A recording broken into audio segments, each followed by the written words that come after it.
Épître aux Hébreux, chapitre 10. En effet, la loi qui possède du nombre des biens à venir, et non l'exacte représentation des choses, ne peut jamais, par les mêmes sacrifices qu'on offre perpétuellement chaque année, amener les assistants à la perfection. Autrement, n'aurait-on pas cessé de les offrir, parce que ceux qui rendent ce culte, étant une fois purifiés, n'auraient plus eu aucune conscience de leurs péchés, mais le souvenir des péchés est renouvelé chaque année par ces sacrifices, car il est impossible que le sang des taureaux et des boucs ôte les péchés. C'est pourquoi Christ, entrant dans le monde, dit « Tu n'as voulu ni sacrifice, ni offrande, mais tu m'as formé un corps.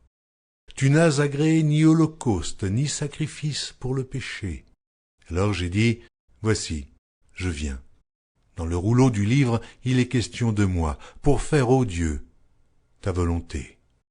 Après avoir dit d'abord « Tu n'as voulu et tu n'as agréé ni sacrifice, ni offrande, ni holocauste, ni sacrifice pour le péché, ce qu'on offre selon la loi. » Il dit ensuite « Voici, je viens pour faire ta volonté. » Il abolit ainsi la première chose pour établir la seconde. C'est en vertu de cette volonté que nous sommes sanctifiés, par l'offrande du corps de Jésus-Christ une fois pour toutes.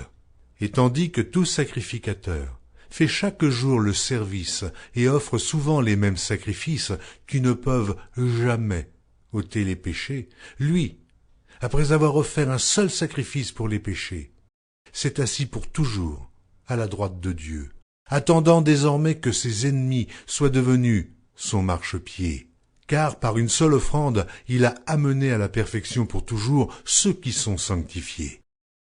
C'est ce que le Saint-Esprit nous atteste aussi, car, après avoir dit « Voici l'alliance que je ferai avec eux, après ces jours-là, dit le Seigneur, je mettrai mes lois dans leur cœur, et je les écrirai dans leur esprit. » Il ajoute « Et je ne me souviendrai plus de leurs péchés ni de leur iniquité. » Or, là où il y a pardon des péchés, il n'y a plus d'offrande pour le péché.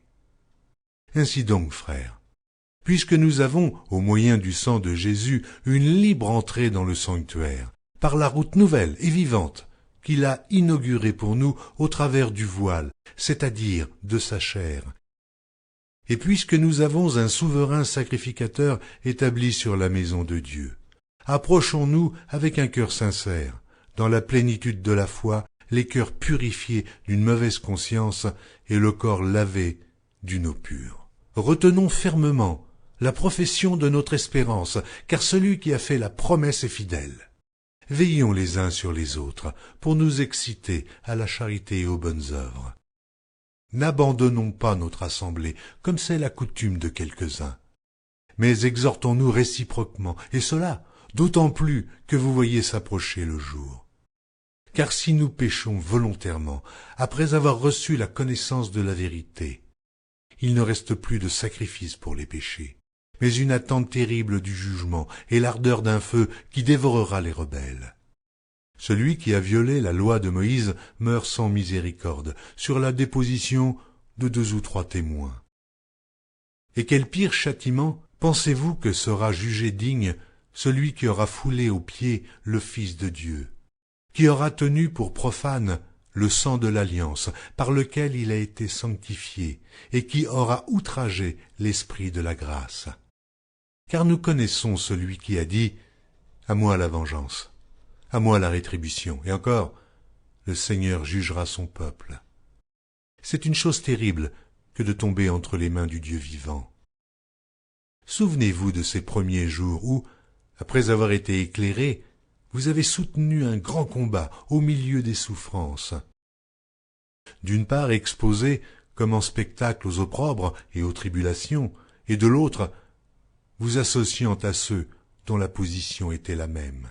En effet, vous avez eu de la compassion pour les prisonniers, et vous avez accepté avec joie l'enlèvement de vos biens, sachant que vous avez des biens meilleurs et qui durent toujours.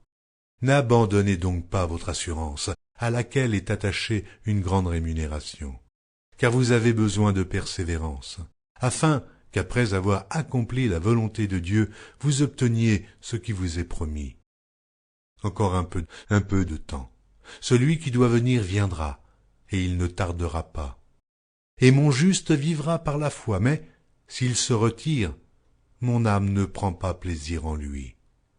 Nous ne sommes pas de ceux qui se retirent pour se perdre, mais de ceux qui ont la foi pour sauver leur âme.